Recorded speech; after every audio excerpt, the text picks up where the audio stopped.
सरकार में मंत्री और एनसीपी के दिग्गज नेता नवाब मलिक की गिरफ्तारी के बाद अब एनसीपी केंद्र सरकार के विरोध में उतर गई है। बिलासपुर के प्रेस क्लब भवन में पत्रकार वार्ता आयोजित कर एनसीपी के नेताओं ने केंद्र सरकार की राजनीतिक षड्यंत्र करार की। एनसीपी के प्रदेश प्रवक्ता नीलेश विश्वास ने पत्रकारों से चर्चा करते हुए कहा कि 5 राज्यों में चुनाव में अपनी जमीन सकते थे। केंद्र सरकार द्वारा दुश्मनी निकालने के लिए सुनियोजित तरीके से महाराष्ट्र सरकार में मंत्री के पद पर काबिज नवाब मलिक को गिरफ्तार करवाया। अगर केंद्र सरकार जल्द से जल्द राजनीति से प्रेरित मामले को वापस नहीं लेती है तो एनसीपी प्रदेश में आंदोलन करेगी और केंद्र सरकार के खिलाफ मोर्चा खोलेगी। बता दें कि ईडी ने नवाब मलिक पर दाऊद इब्राहिम के पैसे को मनी लॉन्ड्रिंग करने के आरोप में नवाब मलिक को गिरफ्तार किया था। इसके अलावा उनसे घंटों तक पूछताछ भी की गई, जिसके बाद उन्हें मनी लॉन्ड्रिंग के आरोप में गिरफ्तार किया गया। वहीं अब नवाब मलिक की गिरफ्तारी के बाद विपक्ष केंद्र सरकार के विरोध में आ गई और पूरे मामले को राजनीति के दुष्प्रेरणा करार कर रही है। नवाब मलिक जी का जो गिरफ्तारी हुआ है ये केंद्र सरकार बदले की कार्रवाई करते हुए इन्होंने किया है और राष्ट्रवादी कांग्रेस पार्टी इसकी घोर विरोध करता है। पूरे देश भर में हम आंदोलन करने जा रहे हैं।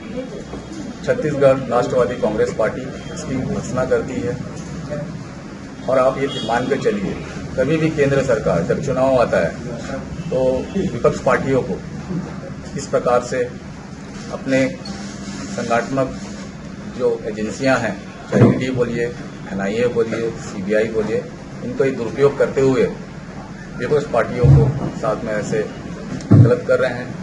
इसकी हम घोर निंदा करते हैं और जनता देख रही है और इसका नतीजा आगामी चुनाव जो आ रहा है आपको दिख जाएगा। जो महाराष्ट्र में केंद्र सरकार द्वारा इस घटना को अंजाम दिया गया कि 5 राज्यों का चुनाव घोर निंदनीय, क्योंकि जो भी केंद्र सरकार की एजेंसी है उसको बरोबर वो इस्तेमाल करते। इसके पहले ये कार्रवाई हो सकती है अगर ऐसा था, लेकिन ऐसा कोई बात नहीं है, ना ऐसा कोई बात। जब चुनाव आता है तो उनका ये षड्यंत्र चालू हो जाता है, क्योंकि वो जान रहे कि मैं चुनाव हार रहा हूँ। फील्ड से वो बाहर हो चुके हैं।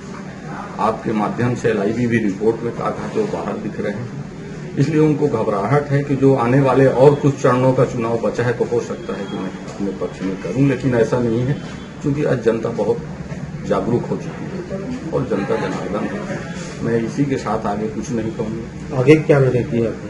अब आगे की रणनीति है जो छत्तीसगढ़ के पूरे प्रदेश के है, तो आगे की जो लड़ाई है तो अपन 90 विधानसभाओं पे जो स्कीमें यहाँ चल रही हैं, अपन एक प्रकार का अभियान चला रहे हैं। निश्चित है हम यहाँ से एक सरकार की भागीदारी बनेंगे, एक सरकार के रूप रेखा में जाएंगे और निश्चित है कि राष्ट्रवादी कांग्रेस पार्टी छत्तीसगढ़ से एक सरकार की भागीदारी में हिस्सा रहेगी और पूर्ण रूप से हम लोग तैयार होकर बैठे हैं।